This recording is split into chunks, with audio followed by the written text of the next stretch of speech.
Good morning बच्चों।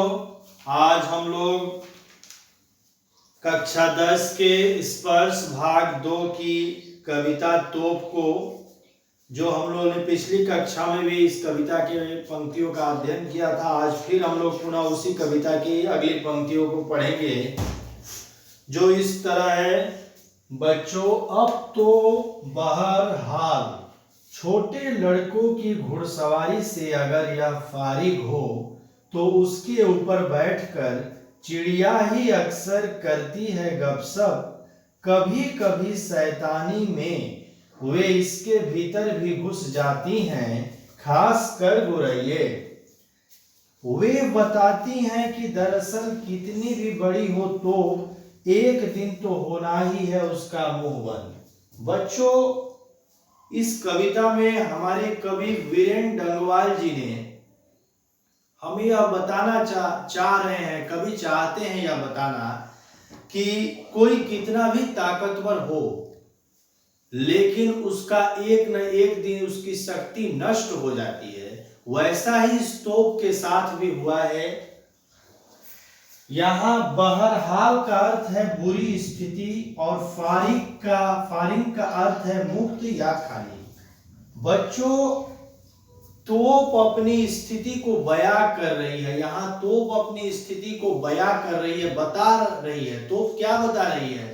अपनी स्थिति के बारे में बता रही है कि एक समय सन 1857 में वो अनेकों सूरवीरों के चिथड़े चिथड़े उड़ा दिया करती थी। आज जो उसकी स्थिति है, अब तो बहरहाल अर्थात वो बहुत ही बुरी स्थिति में है। कौन बुरी स्थिति में? तोप बहुत ही बुरी स्थिति में है। छोटे लड़कों की घुड़सवारी से अगर यह फारिग हो, अर्थात तोप पे क्या कर रहे हैं? छोटे छोटे बच्चे उस पर घुड़सवारी का खेल खेल रहे हैं, उस पर बैठकर घुड़सवारी का खेल खेल रहे हैं। छोटे छोटे बच्चे जो है क्या कर रहे हैं? उस पर बैठकर घुड़सवारी का खेल खेल रहे हैं। छोटे लड़कों की घुड़सवारी से अगर यह फारिग हो तो उसके ऊपर बैठकर क्या होता है बच्चों? छोटे छोटे बच्चे उस तोप पर बैठकर घुड़सवारी कर रहे हैं, जो कि सन 1857 में एक समय अनेक बड़े बड़े सूरवीरों के जो है चिथड़े चिथड़े उड़ा दिया करती थी, बहुत ही शक्तिशाली हुआ करती थी। चिड़िया ही अक्सर करती हैं गपशप। छोटे लड़कों की घुड़सवारी से अगर यह फारिग हो, अर्थात जब छोटे बच्चे उस पर घुड़सवारी करते हैं, खेल खेलते हैं घुड़सवारी करके, जब वो खाली हो जाती है, अर्थात तोप पर कोई नहीं होता है, तो क्या होता है तोप पे? तो उसके ऊपर बैठकर चिड़िया ही अक्सर करती है गपशप। छोटी छोटी चिड़ियाएं बैठकर उस पे गपशप करती है। अर्थात तोप की स्थिति इतनी खराब हो गई है कि छोटे बच्चे जब उस पे घुड़सवारी करते हैं और उसके बाद जब समय घुड़सवारी से बच्चे हट जाते हैं तो उस पे चिड़िया बैठकर जो है गपशप करती हैं, बातें करती हैं। कभी कभी शैतानी में वे इसके भीतर भी घुस जाती है, और कुछ शैतान चिड़िया होती है, खासकर गोरैया।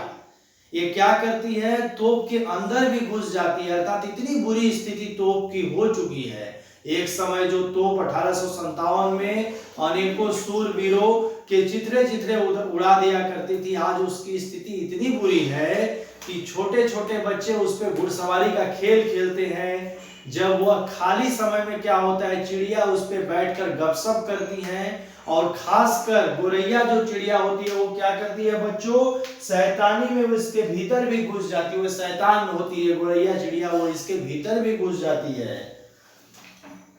वे बताती हैं कि दरअसल कितनी भी बड़ी हो तो एक दिन तो होना ही है उसका मुंह बंद। वे क्या बताती है? किस चीज की ओर इशारा करती है? कि कितनी भी तोप शक्तिशाली अपने जमाने में रही है, लेकिन कोई कितना भी शक्तिशाली हो बच्चों, कितना भी बड़ा हो, एक ना एक दिन उसका क्या होता है बच्चों? मुंह बंद हो जाता है, उसकी शक्ति क्षीण हो जाती है। अतः कवि यह कहना चाहते हैं कि मनुष्य को अपनी शक्ति पे कहीं भी घमंड नहीं करना चाहिए, क्योंकि एक दिन ऐसा भी आता है, क्योंकि ये शक्ति जो क्या होती है? नश्वर है, इसका अंत हो जाता है। और इसी तरह यह घटना तोप के साथ घटित होती है। तोप भी एक समय में सन 1857 में उसके पास इतनी ताकत थी कि वो क्या करती थी बच्चों? बहुत सारे सूरवीरों के चिथड़े चिथड़े उड़ा दिया करते थे। और आज ये तोप की स्थिति जो है बहुत ही बुरी स्थिति में तोप है।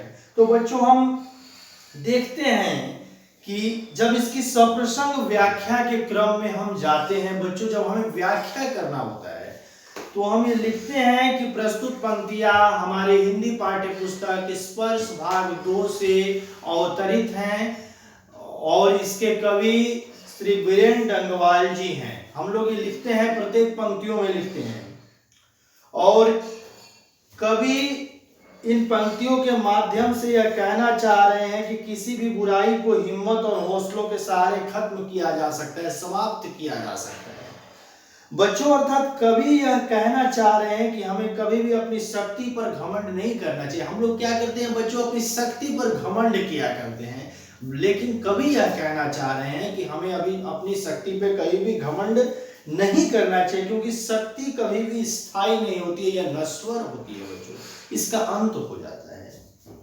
यहाँ व्याख्या के क्रम में हम देखेंगे बच्चों कि कवि तोप की स्थिति के बारे में यह कह रहे हैं कि उसकी स्थिति काफी बुरी है। छोटे बच्चे इस पर बैठकर घुड़सवारी का खेल खेल रहे हैं। जब बच्चे इस पर नहीं खेल रहे होते तब चिड़िया इस पर बैठकर आपस में बातचीत करने लग जाती है। कभी कभी शरारती चिड़िया खासकर गोरैये तोप के अंदर घुस जाती है। गोरैये तोप के अंदर घुस जाती है। वह छोटी सी चिड़िया ऐसा करके हमें यह बताना चाहती है, हमें क्या बताना चाहती है छोटी सी चिड़िया, कि कोई कितना भी ताकतवर हो एक ना एक दिन उसका अंत निश्चित होता है। कितना भी ताकतवर कोई हो बच्चों, एक ना एक दिन उसका अंत निश्चित होता है। इस कविता में कवि हमें यह बताना चाहते हैं कि कभी भी हमें अपनी शक्ति पर घमंड नहीं करना चाहिए। हमें क्या करना है बच्चों, अपनी शक्ति पे कहीं भी घमंड नहीं करना चाहिए, क्योंकि सन 1857 में प्रयोग की गई तोप जिसने अनेकों सूरवीरों के चिथड़े चिथड़े उड़ा दिए थे, उसे भी एक दिन नष्ट होना पड़ा। अतः जिस पर आज बच्चे घुड़सवारी करने लगते हैं, चिड़िया उसके अंदर घुस जाती है। अतः कवि यह कहना चाह रहे हैं कि हमें कभी भी अपनी शक्ति पर घमंड नहीं करना चाहिए, क्योंकि यह नश्वर है। आशा है बच्चों आपको यह कविता अच्छी तरह समझ में आ गई होगी और इस कविता से आपको बहुत ही ज्ञानवर्धक और शिक्षाप्रद बातें मिली होंगी। इस कविता को समझकर, इसकी पंक्तियों को अपनी भाषा में समझकर व्याख्या करिएगा। धन्यवाद, आपका दिन शुभ हो।